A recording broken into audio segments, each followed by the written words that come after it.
4 Suisse hat das Basel Tattoo punktgenau eröffnet. Und jetzt sind wir schon bereits gestartet, mitten im Programm. Guten Abend miteinander und herzlich willkommen hier in Basel, in der Stadt, wo es international so viel abgegangen ist in diesem Jahr. Und auch jetzt trifft sich die ganze Welt nochmal hier am Rhein.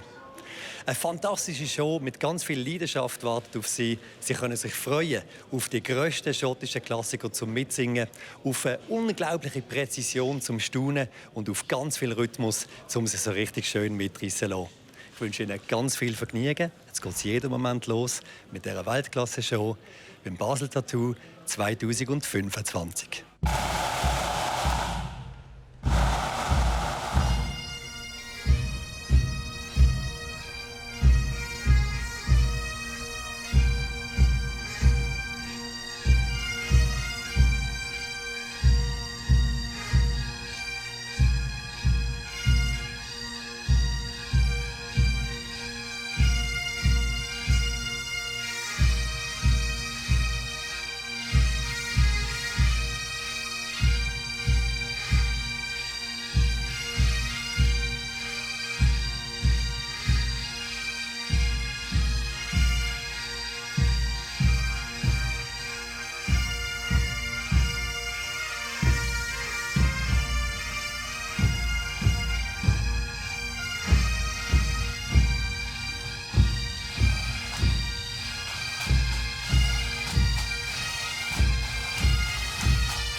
Das Dudelsackspielen ist weltweit verbreitet. Und es ist schön zu sehen, wie jedes Jahr hier die Welt zusammenkommt. Dieses Jahr sind am Basel Tattoo Formationen aus Malta, Australien, einem Mann aus der Schweiz und natürlich aus Schottland vertreten. Traditionell eröffnen sie zusammen das Tattoo und stimmen das Publikum ein auf die grössten schottischen Hits. First fights and drums, by the centre, like march!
Reform band, by the center, hike, march!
Was wäre das Basel Tattoo ohne sie, die Highland-Dancers? Mit ihrer Leidenschaft und der tänzerischen Präzision sind sie schon seit vielen Jahren Publikumsliebling am Basel Tattoo. Die rund 50 Tänzerinnen nehmen uns jetzt mit in den mystischen Teil von Schottland. Sie werden begleitet vom finnischen Streichensemble und von der Solistin Mary Marvik.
Wer schon mal in Amsterdam ein Velo gemietet hat, weiss, es kann amigs ein bisschen eng werden auf dem Veloweg. So viele sind auf diesen Vizen unterwegs.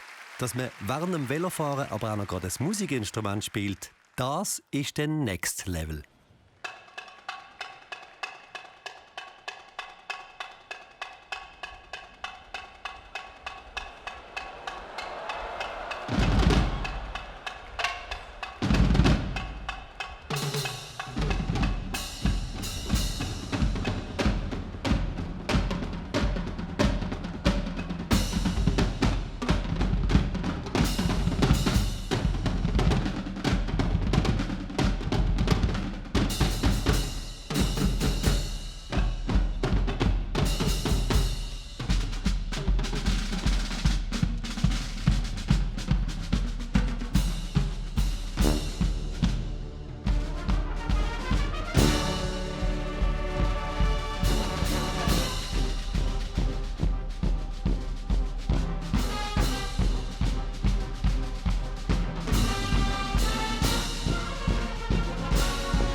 Bei mir ist jetzt Dirk Nikolai von der Crescendo Bicycle Showband. Hallo, schön. Hallo. Guten Abend. Guten Abend. Schön, dass du mit dem Velo da, mit dem Bike da bist. Ja. Das ist ja wirklich der Wahnsinn, was ihr hier performt. Mit dem Fahren und mit dem Instrument in der Hand. Ja. Wie kam das so, diese Entwicklung, dass ihr jetzt auf einmal auf dem Fahrrad spielt? Ja, sie wollten was neues Show-Element haben und sie hatten ein Fahrrad bedacht und ja, so wir haben ein Fahrrad. So cool. Ja. Und wie geht das mit dem Spielen? Ich meine, ihr müsst lenken mit dem Fahrrad, müsst Ja. aber auch noch das Instrument halten. Du Ja. spielst das Flügelhorn. Ja. Wie schwierig ist das?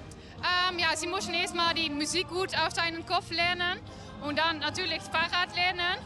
Und dann, ja, es geht das von selbst. Viele Proben, viele durchlaufen Ja. und dann das geht das. Ich habe ja. gesehen, es hat so Vorrichtungen, wo man dann die Arme hier Ja, befestigt. ja, genau. Ja. Wow. Ist das ja. nicht sehr gefährlich?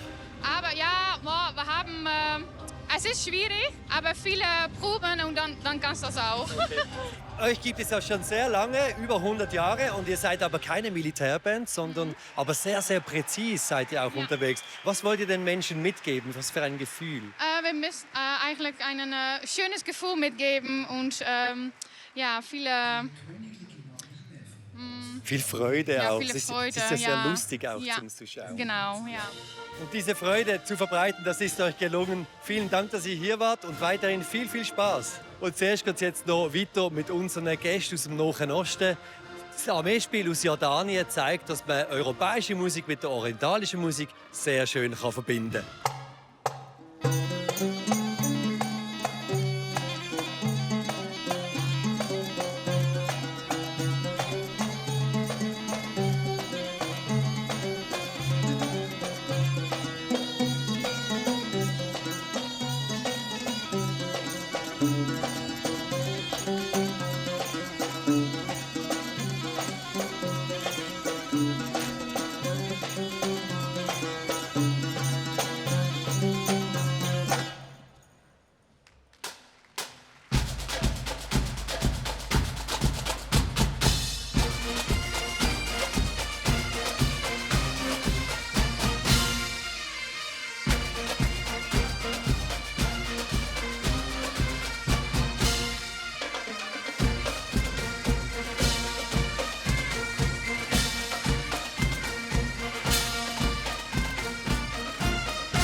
Das jordanische Armeespiel zeigt, dass der Dudelsack wirklich auf der ganzen Welt verbreitet ist. Und für den allerersten Besuch hier in Basel hat man auch noch gerade das Silent Drill Team und die königlichen tscherkessischen Wächter mitgenommen.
Dudelsackklänge aus dem Nahen Osten haben uns bereits schon lustig gemacht und eingestimmt auf das Scottish Act. Der schottische Akt gehört zu jedem Tattoo und wir freuen uns auf die 200 Dudelsackspielerinnen und Spieler und Tambouren, die gerade aus Großbritannien, aus Malta, aus Australien, aus dem Oman und natürlich aus der Schweiz die volle Ladung Schottland geben.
Unter der Leitung von Christoph Walter sind sämtliche Musikformationen in der Arena vereint, zusammen mit dem Basel Tattoo Chor. Als nächstes hören wir einen der grössten schottischen Hits, nämlich Highland Cathedral.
Das Drill-Team von der US Air Force Honor Guard kommt direkt aus der amerikanischen Hauptstadt Washington, D.C. Sie repräsentieren mit ihrer Show etwa 100 Mal im Jahr die US Air Force. In diesem Jahr auch in Basel.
Immer wieder ein Highlight, die Präzision von so einem Drill-Team. Begeisterung pur in der Arena. Da wollte ich natürlich mehr wissen und habe darum die Ehrengarde von der amerikanischen Luftwaffe nach der Show gerade noch persönlich getroffen. Ich stand da jetzt mit dem Captain Andrew Packin. Es ist unglaublich. Gratulation zu dieser Show. Danke vielmals. Es ist so toll, ein Teil von dem grossartigen Tattoo zu sein. Und ich finde eure Sonnenbrille so toll. Danke, danke. Wenn ihr nicht gerade am Basel Tattoo auftretet, an welchen Anlass sind ihr denn mit dabei? Also wir zeigen unsere Show in den ganzen USA und auf der ganzen Welt an den Tattoos. Anfangsjahr haben wir immer ein Trainingslager, etwa 1,5 Monate lang, und dann reisen wir etwa ein Drittel vom Jahr. Wir sind an Flugshows und anderen speziellen Veranstaltungen und eben natürlich machen wir viele Tattoos. Die meisten übrigens in Europa. Und das Jahr sind wir das erste Mal sogar in Japan gewesen. Und hier in Europa gefällt es euch? Ja, das ist fantastisch. Am liebsten treten wir bei Tattoos auf. Was für Menschen braucht es in deiner Truppe, dass das alles so gut klappt? Was habt ihr da für Charakter? Neben dem Können ist vor allem Teamwork wichtig. Wir müssen uns gegenseitig helfen und unterstützen, auch wenn es mal schwierig wird. Und dann eben muss man absolut präzise sein. Wir üben das ganze Jahr, jeden Tag. Das ist ein Fulltime-Job. Also ihr trainiert jeden Tag? Jeden Tag. Jeden Tag. Du bist sicher stolz auf dein Team. Ja, ich bin sehr stolz auf mein Team. Es sieht ja sehr gefährlich aus, wenn du da durchläufst. Es ist ein bisschen verrückt, aber ist es nicht gefährlich? Ja, es kann gefährlich sein, wenn man nicht weiss, was man macht. Aber eben, sie sind sehr gut ausgebildet. Wenn du willst, können wir dir zeigen, wie es geht. Mit mir? Ja? Ja, also gut, dann lass uns probieren. Okay, let's do it. Ich habe zwar gedacht, ich habe morgen meinen Termin beim Coiffeur, aber machen wir das einmal schnell. Also, wie machen wir das? Du gehst zuerst. Ich zeige das. Okay. Also, du stehst da. Sie bewegen sich dann. Dann also 1, 2, 3 und los. Okay. Ich gehe also bei 3. Und beim 12. bin ich wieder draußen. Okay, Also mit dem linken Fuß startest. Ja, mit dem linken Fuß. Ich zeige das zuerst. Ja. Komme ich jetzt schon mit dir mit? Ich zeige das, ich zeige das. Ah, gut, dass ich gefragt habe. 3, 2, 1, go. 1, 2, 3.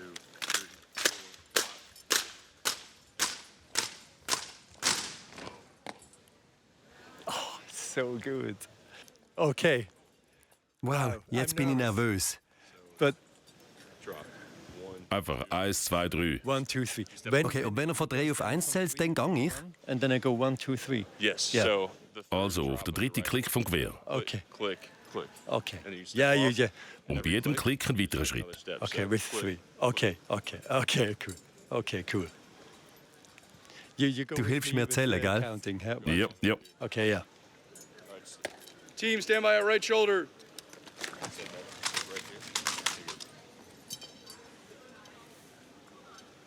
Three, 2, 1, go.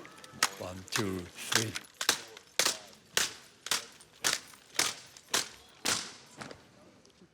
Wow, meine Ohren sind noch dran. Das ist ein gutes Zeichen. Und wie ist es gewesen? Thank you very much. Sehr gern. Danke euch allen. Es ist mir eine grosse Ehre gewesen. Great.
Polizeimusik aus Katar präsentiert sich den rund 7000 Zuschauern in der Arena, unter ihnen auch der Saluttaker vom Oben, im Divisionär Peter Wanner von der Schweizer Armee.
Die Polizeimusik von Katar zeigt, dass der Dudelsack und Dudelsackmusik auch in der arabischen Welt verbreitet ist. Und die Air Force Band von den USA zeigt uns jetzt eine grandiose Show mit vielen Melodien, die Sie dürften kennen. Nicht aus Schottland, sondern aus Amerika.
Und auch beim zweiten Auftritt von der Crescendo Bicycle Show Band dürfen Sie die Melodien gerade kennen. Sie bringen unter anderem frische Tulpen aus Amsterdam.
Die Fabelwesen aus Schottland nehmen uns jetzt nochmal mit in die Berge vom westlichen schottischen Hochland. Das sind die Highland-Dancers Flings and Things.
Schweizer Militärmusik stellt hohe Anforderungen an ihre Mitglieder. Schon ein Jahr vor der Rekrutenschule müssen die angehenden Rekruten eine anspruchsvolle Prüfung bestehen, dass sie überhaupt zugelassen werden.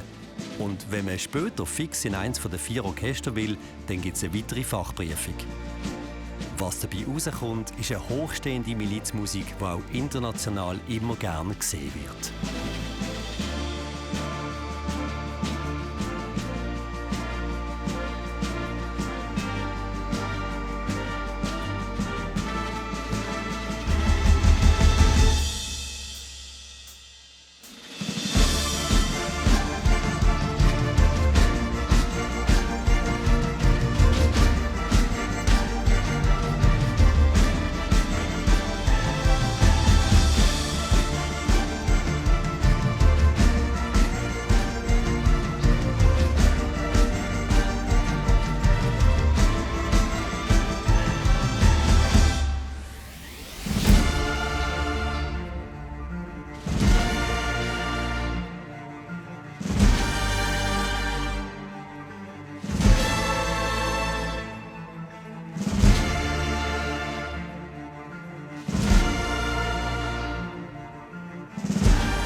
Schon der Name hat etwas Magisches. The Bands of His Majesty's Royal Marines. Bei mir ist jetzt der Lieutenant Colonel Hugh Williams. Er ist der Leiter von dem Blasmusikorchester, das definitiv zu einem der besten gehört auf der Welt. Hugh. Schön, dass Sie kurz Zeit haben. Sehr schön da zu sein. Sie treten im Namen vom König auf. Ist das nicht ein unglaublicher Job? Ja, das ist richtig. Seine Majestät der König ist der Oberbefehlshaber von der Royal Marines und wir treten regelmäßig bei Staatsanlässen in London für ihn auf. Oh, großartig, das kann ich mir vorstellen. Und was genau ist denn Ihre Rolle? An was für Veranstaltungen treten ihr auf? Ich bin der kommandierende Offizier und der musikalische Leiter von der Royal Marines Band. Wir spielen bei allen Arten von Veranstaltungen, von staatlichen Zeremonien in London. Zum Beispiel haben wir auch bei der Krönung vom König gespielt. Wir geben öffentliche Konzerte unter anderem auch in der Royal Albert Hall und in der Symphony Hall in Birmingham und überall im Vereinigten Königreich. Und wir unterstützen die Royal Navy bei ihren Einsätzen rund um den Globus mit Militärmusik und unseren operativen Rollen. Ihr seid in Portsmouth stationiert mit eurer Schule von der Royal Marines. Und die jungen Soldaten, die lernen dort auf diesem Niveau zu spielen. Ich kann mir vorstellen, dass die Ausbildung sehr anspruchsvoll ist. Ja, es ist anspruchsvoll. Viele von unseren Musikern kommen im Alter von 16, 17 oder 18 Jahren von der Schule zu uns. Obwohl sie viel Potenzial haben, geht es ein paar Jahre, 2 bis 3, bis sie auf einem guten Niveau spielen, um auch bei nationalen Veranstaltungen auftreten können. Reden wir nochmal über den König. Kennen Sie ihn persönlich? Ich würde nicht sagen, dass ich ihn persönlich kenne, aber ich habe ihn schon bei verschiedenen Gelegenheiten getroffen. Er ist ein grosser Unterstützer vom Militär und der Royal Marines. Sein Vater war schon Oberbefehlshaber. Und ich glaube, darum schätzt er die Royal Marines sehr.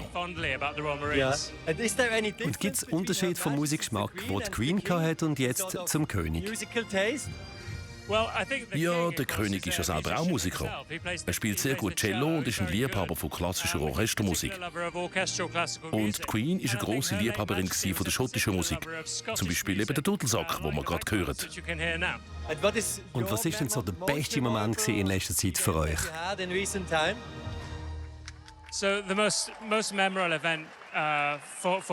Das ist das Mountbatten Festival of Music.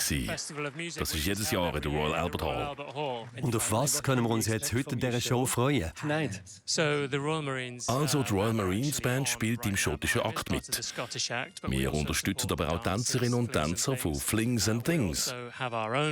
Und natürlich haben wir auch unsere eigene Show mit viel traditioneller britischer Militärmusik. Und beim Finale sehen wir uns natürlich auch nochmal. The arena quite a lot during this year's show. Thank you very much. Sehr gerne, danke. Und eine gute Zeit in Basel. Thank you.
Top Secret Drum Corps ist schon seit Jahren in der Trommel- und Tattoo-Szene bekannt und international unterwegs. Seit diesem Jahr sind sie dank dem Auftritt am Eurovision Song Contest auch um einem 100 Millionen Publikum ein Begriff.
Top Secret Drum Corps hier mit einem Heimspiel in der historischen Kaserne in Basel. Da geht einem natürlich das Herz auf. Nicola Wesp, schön, hast du schnell Zeit für uns. Du, mit deinen Leuten zusammen hier, das Heimspiel, was bedeutet das für dich? Ja, ist für mich als Basler natürlich mega speziell, dürfen daheim hier vor über 7000 Leuten zu trommeln. Und mir macht es einfach mega Spass, jeden Abend rauszulaufen und alles zu drehen.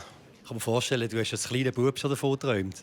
Ja, selbstverständlich. Ich habe auch in meiner Familie kennen wir jemanden, der das mal gemacht hat vor Jahren. Und dann habe ich ganz früh schon Schläge gekriegt und bin durch das sehr angefixt worden. Schön, wenn du jetzt hier stehst und das kannst ausüben. Die haben ja mit dem Top Secret Drum Corps bereits schon einen riesengroßen Auftritt gehabt. Ich glaube, vom Mehr Publikum werden ihr nie mehr spielen. 160 Millionen im Rahmen des Eurovision Song Contest. Wie war das, dieser Auftritt? Gigantisch groß. Also wir haben eigentlich fast nicht glauben, dass wir das dürfen machen. Und für uns ist es etwas ganz anderes gewesen. Mit Ohren, also mit Audio auf dem Ohr zu trommeln, mit Klick. Das ist für uns ungewohnt, macht es eben sonst nie. Aber es hat auch mega Spass gemacht und es war ein grosses Erlebnis. Gerade wollte fragen, weil sonst sind ihr eher hier daheim mit Militärmusik, auf einmal so eine Unterhaltungsshow. Habt ihr euch da recht umgewöhnen oder ist das ein bisschen spezieller gewesen? Ja, umgewöhnen ist, also wir haben natürlich mega wenig Zeit für das. Vorbereitung haben wir etwa 1,5–2 Monate gehabt, wo wir das Ganze einstudiert haben und dann vor Ort 3 Tage proben oder so. Also es war speziell gewesen, aber am Schluss ist das Ergebnis genau gleich gut gewesen. Bei euch läuft es so viel, gerade in diesem Jahr. Ist das Highlight gewesen, oder hat es noch Sachen gegeben? Oder kommt jetzt eigentlich auch etwas, wo auch natürlich gerade sich in die Highlights einordnet? Also wir hatten ein sehr spezielles Jahr gehabt, dieses Jahr. Wir haben Anfang Jahr für selber Formel 1 an der Eröffnung trommeln. Dann mit dem Eurovision Song Contest, jetzt Basel Tattoo und dann in 2 Wochen gehen wir dann nach Edinburgh ans grosse Tattoo. Wie lange sind ihr dort im Einsatz? Es sind 3 Wochen Shows, aber wir sind 4 Wochen in Edinburgh. Boah. Nicola, wenn man euch so sieht, dann denkt man jedes Mal bei jedem Auftritt, besser als das geht es eigentlich nicht. Und jetzt habt ihr hier so ein Jahr, wo ihr so eine Show bietet und ihr übertrumpft euch gerade noch einmal. Blöd gesagt ist es ja eigentlich nur Trommeln, aber ihr schafft es immer wieder, so aus euch rauszukommen und so kreativ zu sein. Wie kommen ihr auf die Ideen? Also es ist ein mega langer Prozess. Also wir haben vor 3 Jahren, als wir das letzte Mal Basel-Edinburgh gemacht haben, wir eigentlich angefangen die Show schreiben wieder. Wow. Ja. Und dann fängt es an mit simplen 1–2 Sekunden Ideen und dann schreibst du es mal auf und dann fährst du das ausschmücken und so hast du dann kleine Teile und dann die wir das aneinanderreihen, die Übergänge schliffen, dass es am Schluss ein grosses Ganzes ist. Nicola Wesp, bedanke mich vielmals und viel Erfolg weiterhin und viel Spass noch in diesem Jahr und hier natürlich am Basel Tattoo mit deinen Kollegen zusammen. Und Top Secret führen uns jetzt auch gerade ins Finale und das nicht allein, sondern gerade zusammen mit den Tambouren von der US Air Force, vom Schweizer Armeespiel und mit der Drum Corps von der Royal Marines.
Basel Tattoo 2025 unter der musikalischen Leitung von Christoph Walter.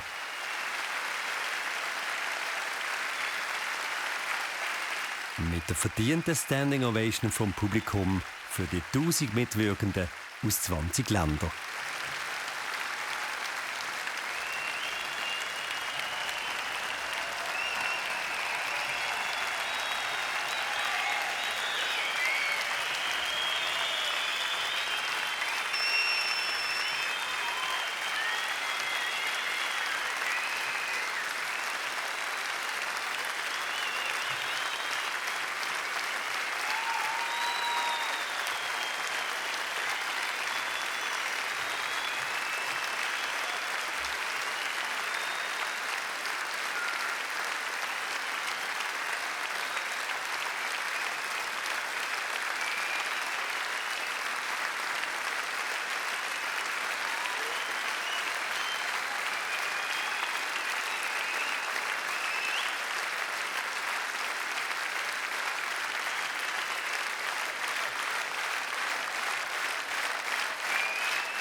Was jetzt noch fehlt, ist die Obenhymne.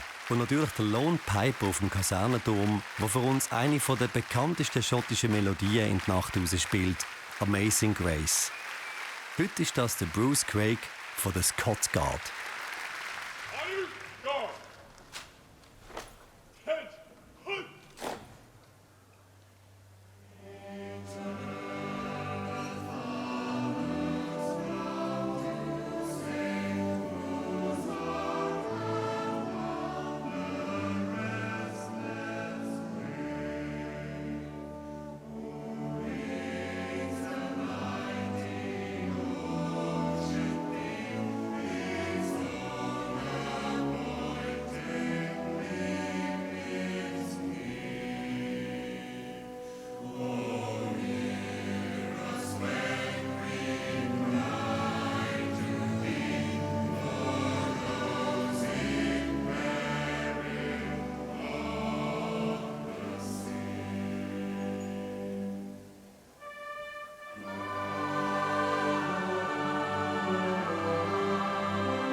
Oh, ist es nicht schön? Mit diesem Hirnhaut-Moment und Amazing Grace geht das Basel Tattoo zu Ende. Schön sind Sie mit dabei gewesen, haben Sie zugeschaut. Wenn Sie noch mehr wollen von hier von Basel, dann gehen Sie bei uns auf die Webseite schauen. Ich wünsche Ihnen noch einen ganz schönen Abend. Herzlichen Dank. Alles Liebe aus Basel.